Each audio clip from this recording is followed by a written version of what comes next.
Hello viewer, and welcome to Weird and Obscure Steam Games 2, Adventure Bit. Now, as I said in the previous video, the way this works is I have bought a bunch of random Steam games, or borrowed them from my friends' family sharing, that have less than 1,000 reviews, usually around 1 to 300. I'm going to be reviewing them A to Z. So, today we are looking at the next game on the list, Adventure Bit. Let's start off by looking at the Steam page. Adventure Bit. Jump, run, steal, fight, catch, and solve puzzles in this minimal style adventure inspired by the golden age of the Japanese computer MSX. So according to the description, this game is supposed to be nostalgic, which probably won't do much good for me since the computer this game is trying to emulate came out 25 years before I was born.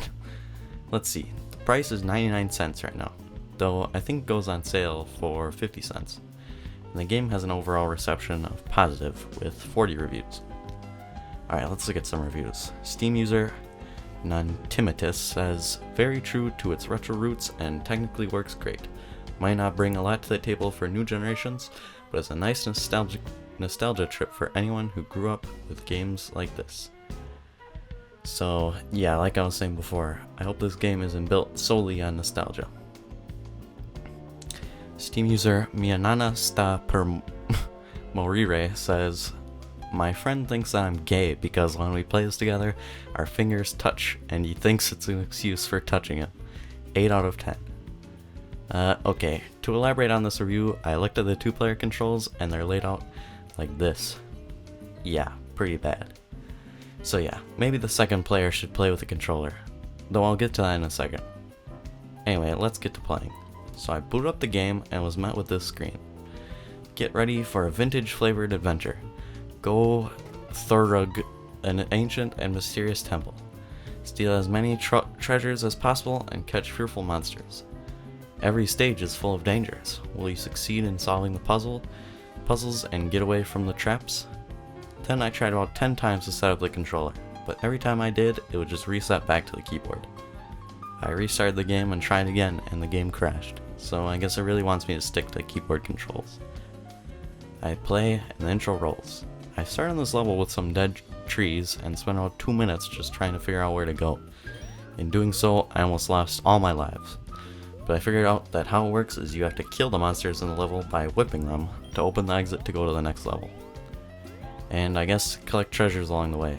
But the ultimate goal are these crystal skulls, although it never explicitly states that in the game. Now the controls are pretty basic. Your little character can jump, walk, and whip his whip. Basically, your character is just Indiana Jones, but green, and instead of donating artifacts to a museum, steals them to pad his wallet. About 3 minutes in, I get my first game over. Once you get a game over, you have to watch the intro all over again. There's no way to skip it. Anyway, now with my knowledge of how to actually progress, I go faster this time. Make it 5 or so levels without losing a life and instead gaining one. One of the things I really do like about this game is the CRT effect. It does make the game look more retro and a bit more enjoyable, even though it has no direct impact on the gameplay. As I was saying previously about how you have to defeat the monsters on the level to progress, well, actually there is another way. On some levels, you'll have to defeat the monsters to spawn a chest, which inside of it is a key that you open the level exit with. And I was about halfway through when on this one level I noticed these weird decorations that seem to have nipples. I really don't know what they are. They don't seem to show up again on any other levels. Now, as for the monsters themselves, there isn't much variety. You have little snake guys, frogs, and some weird water creature that pops out on water levels. Ocean man, take me by the hand, lead me to the land that you understand. Oh, and also bats on some levels, which are just annoying to deal with. There's also ghosts, but what's unique about them is that for some reason the only way to defeat them is to first crack your whip into the flaming cauldron so your whip is on fire, and then you can whip them and defeat them. But there aren't just monsters. On later levels there's these other humans who have guns. I don't really know what they are, but they shoot out little balls at you and you have to time it right to get them. There are a few puzzles too, but usually all they boil down to is light some cauldrons on fire, and the exit crystal skull or chest will appear. Anyway, I played about 20 minutes and made it to this one level with only one life left. Eventually died because my guy fell off a ladder. And didn't feel like starting all over again, so that marked the end of my experience with AdventureBit. Now, for the final overview. I think this game is quite fun. The music is good.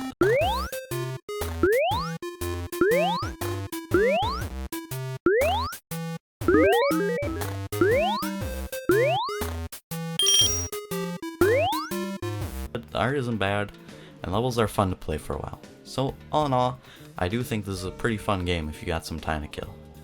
And you can try to challenge yourself and defeat the game on Master difficulty. But for me, I had fun playing it for a good half hour or so.